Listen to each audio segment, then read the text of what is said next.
Fenty. What's up, you guys? Welcome back. So I'm sure you guys have heard it all over the place. Rihanna came out with the new Pro Filter Concealer for Fenty, and it's like all the rave right now, and I want to see if the hype is real. When I first heard about the Fenty concealer, I was like all over it, like Googling reviews about it, and I realized that all the reviews were sponsored. I was like, you know what? I'm gonna go out, I'm gonna buy it by myself with my own money. So I went to Sephora, bought the Fenty concealer, and I was like, you know what? I don't have the Pro Filter foundation, so let me just grab that as well. So I'm gonna throw in a little quick review of the Fenty foundation, although I know I'm late on the bandwagon. So let's just get right into it. First impression. So if you guys follow me on Instagram, you saw that I was literally the first one at the mall. There was no other cars around in the parking lot, and I just wanted to get my hands on the Fenty concealer before Sephora was like bombarded. I ended up with the 260 in the foundation and the 230 in the concealer. I really wanted to test out the concealer because I've heard such good things about it, but I wanted to match it with the foundation to see how they work together. Although this is more of a review for the concealer, I do want to just say that the Pro Filter foundation, they've added 10 new shades to the line. So originally it was 40 shades and now it's 50. It is a soft matte finish, which I've heard is drying on a few people, even those with oily skin. So I'll try it on myself today. I have dehydrated skin, so I wonder if I'll feel that it's very heavy or too drying. So I'm sure you guys can see my face is a couple shades lighter than my body, especially right now in the winter. I'm really pale. The thing is, in the summer I get really dark. It's just that Armenian in me. I always opt for foundations that are 1 or 2 shades darker. The problem was when I tried that with the Fenty line, even when I went up 1 or 2 shades only, it was too orange for me. So I'm not able to pull that off right now in the winter. I'm gonna start with 2 pumps and see how far that takes us. So right now the 260 seems to be a good match for the rest of my body. So this morning I put on the Embryolisse Lait cream, and then I followed with the Elcie oil. So that's all I'm wearing right now. No Pro Filter primer. I just wanted to see how this will go with my regular routine. Oh, what the heck? So the 260 is supposed to have neutral undertones. I mean, that was pretty good for 2 pumps. I stayed a little bit on the lighter medium coverage side instead of making it too heavy. So although this is a review for the concealer, I do want to say that I do like the coverage of the foundation. It doesn't feel heavy on me. It doesn't feel drying. It does dry pretty quickly, so you do have to work a little bit fast. All right, so moving on to the Fenty concealer. The frosted glass is like so my thing. I think if I ever made a makeup line, I would want to make it frosted glass. It just looks so clean. I love it. Concealers come in warm, cool, olive, and neutral undertone. You're first gonna want to find your undertone and then your color. The concealer that I picked is number 230. It is described as light to medium skin tones with neutral undertones. So I can usually vary between a neutral and cool undertones, so I just picked this one. One thing with the Fenty line, it's very similar to the Makeup Forever line. Be careful in the numbers that you pick. Just because 290 is higher than 280 doesn't mean that it's a darker color. So the 280, when I tried it on at Sephora, was much warmer than the 290.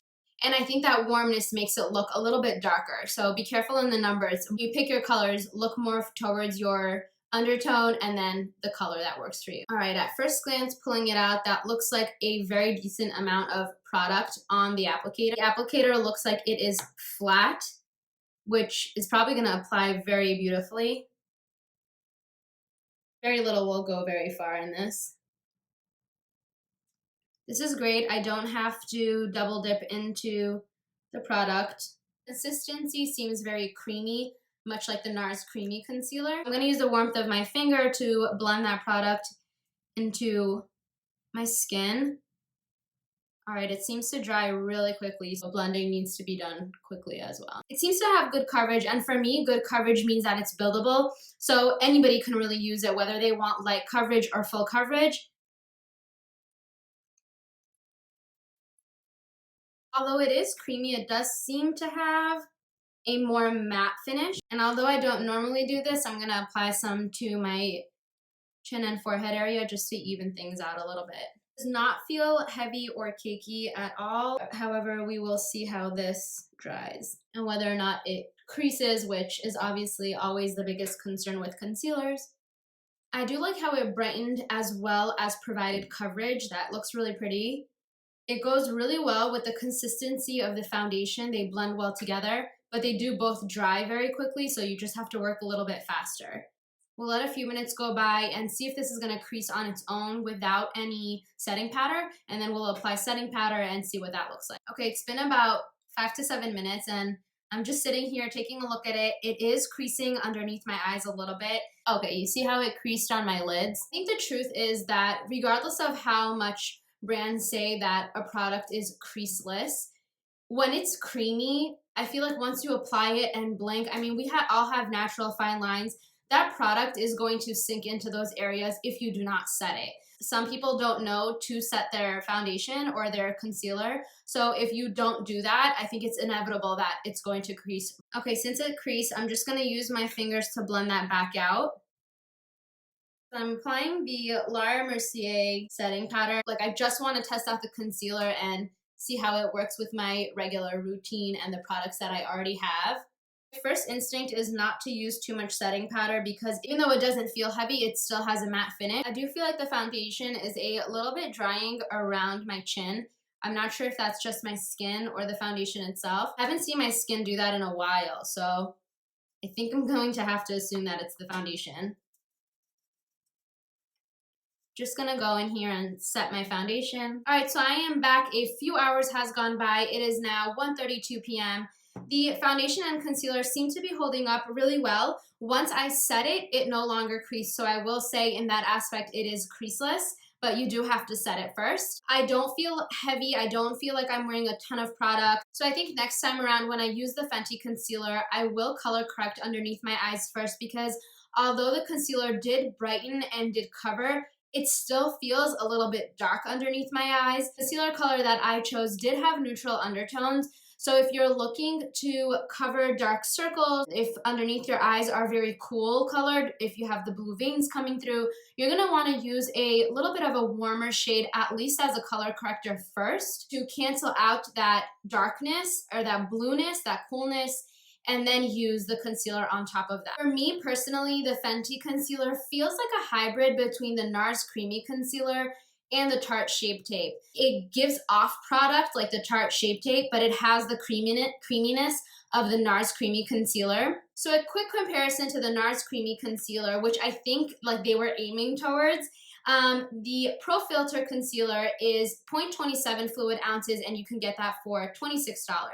The NARS Creamy Concealer is $30 and it's only 0.22 fluid ounce. You're gonna get more bang for your buck with the Fenty concealer. My final thought on the Fenty foundation and the Fenty concealer, as a consumer, as opposed to a makeup artist, it's gonna take you some time and some math to find your shades that work for you. That's always a struggle when you have so many different shades with so many different undertones. It might give more product choices to the consumer, but it also can be a little bit more confusing. My suggestion would be to figure out what undertone you are first, find that undertone in the product, and then choose the color, so light, medium, or medium tan, or what have you. So as a makeup artist, I think one of the best things that Fenty has done is correctly create such a large range of colors. And the reason that I say correctly is because we've seen other brands such as Makeup Forever come out with 50 shades of foundations.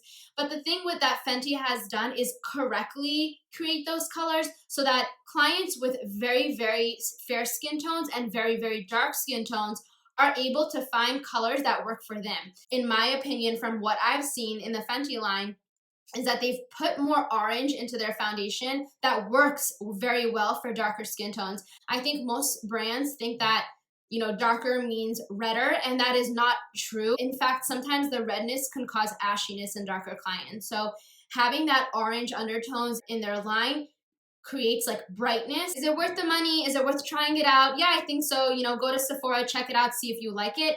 Is it worth the hype? I'm not so sure. I think people get excited over Rihanna, and although I do like her, I'm reviewing the product itself, and I'm not reviewing Rihanna. If you guys enjoyed this video, please don't forget to thumbs up and subscribe. Let me know if you guys have any questions on the Fenty line. I'll get it answered for you. Just comment below. Thank you guys so much for watching. I'll see you on my Instagram or right here on YouTube next time.